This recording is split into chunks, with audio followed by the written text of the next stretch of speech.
Hi friends, I am Shantanu Nikhra, ex chief manager Bank of Baroda, a financial consultant, proprietor Kachchi Consultancy. तो आज बात करेंगे आपके होम लोन पर ब्याज को कैसे कम करें। देखिए, होम लोन एक बहुत ही बड़ा हैवी बर्डन होता है और घर हर कोई खरीदना चाहता है। तो जब लोन लेते हैं तो उस पर ब्याज भी आता है और वो भी बहुत ज्यादा ब्याज होता है, आपको बताऊं। तो आज के इस वीडियो में बात करेंगे होम लोन पर लगने वाले ब्याज को कैसे कम किया जाए। देखिए, जब हम लोग लोन लेते हैं तो उनको नहीं पता होता एक ईएमआई होती है जिसको कहते हैं इक्वेटेड मंथली इंस्टॉलमेंट। मतलब जो हम हर महीने लोन लेने के बाद भरते हैं या किस्त बोलते हैं, लोगों का मानना होता है कि वो जब किस्त भर रहे हैं तो उनका भरा हुआ आधा पैसा पूंजी में जाता है और आधा पैसा ब्याज में जाता है, जबकि ऐसा बिल्कुल नहीं होता है। ये क्या होता है, स्टार्टिंग में जब हम लोन भरना स्टार्ट करते हैं तो आपको पता मैक्सिमम पार्ट तो उसके ब्याज में ही चला जाता है, बहुत थोड़ा पार्ट ईएमआई का पूंजी चुकाता है। लेकिन जैसे जैसे टाइम जाता जाता है तो आपका पूंजी पार्ट बढ़ता जाता है और ब्याज पार्ट कम हो जाता है, क्योंकि जितना आप चुका लेंगे उतने पे कम ब्याज लगेगा। तो क्योंकि ब्याज इसमें रिड्यूसिंग होता है होम लोन में। तो आपको बताऊं, लोन का टेन्योर जितना कम होगा उतना कम ब्याज होगा, लेकिन टेन्योर भी कम कर देंगे तो चुकाएंगे कैसे, तो ये बात भी है। अब चलो बात करते हैं कैलकुलेशन की।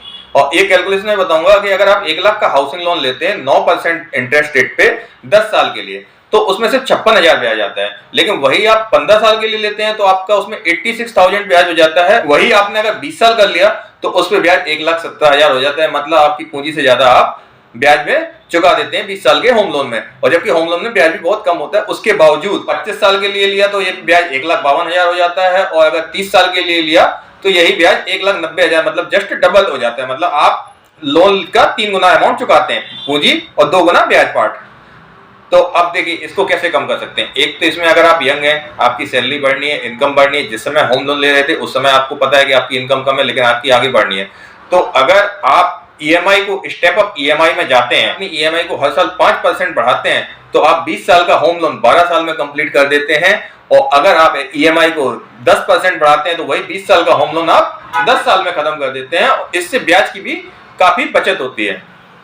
साथ ही साथ बहुत सी बैंकों में हाउसिंग ओडी आता है, तो उसका भी बेनिफिट आप ले सकते हैं, क्योंकि अगर आप हाउसिंग ओडी लेते हैं तो जितना अमाउंट आपके पास अवेलेबल होता है सरप्लस को उतने टाइम के लिए रखेंगे तो उसमें उतना ब्याज बच जाता है और ईएमआई बराबर ड्रॉइंग पावर डाउन होता रहता है, लेकिन बाकी अमाउंट पे ब्याज नहीं लगता है। जैसे आपके पास कभी लिक्विड नहीं तो वो भी आप सेविंग कर सकते हैं। करते हैं हाउसिंग लोन पे इनकम टैक्स के सेक्शन 24B से 2 लाख रुपए तक के इंटरेस्ट पर इनकम टैक्स का रिबेट मिलता है। तो अगर आपका हाउसिंग लोन बहुत बड़ा है तो आप इसको ज्वाइंट में लीजिए, हस्बैंड वाइफ ज्वाइंट में लीजिए और उसका 50-50% पेमेंट कीजिए, तो दोनों लोग ही इनकम टैक्स के 2 लाख रुपीज का बेनिफिट का लाभ ले पाएंगे।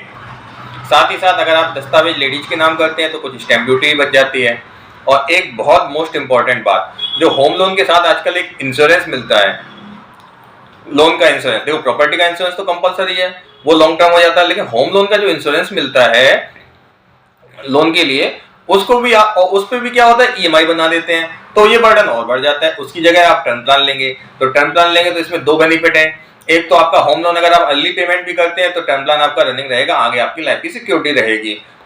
क्योंकि होम लोन अगर आप अर्ली पेमेंट करते हैं तो होम लोन के इंश्योरेंस का कुछ भी पैसा नहीं मिलता है, वो डूब जाता है। और टर्म प्लान आप एनुअली पेमेंट वाला भी ले सकते हैं, तो वो भी आपका बचत रहेगा। ये सारे मेथड यूज करेंगे तो आप होम लोन पे भारी इंटरेस्ट की बचत कर पाएंगे। और हमारे कच्च कंसल्टेंसी के ऐसे वीडियो आते रहते हैं, तो आप हमारे कच्च कंसल्टेंसी को फॉलो करिए। और हमारे कच्च कंसल्टेंसी द्वारा भी ये लोन, इंश्योरेंस, इन्वेस्टमेंट की सारी सर्विस दी जाती है, तो आप मुझे कॉन्टैक्ट कर सकते हैं। डिटेल डिस्कशन है। Finally, thank you.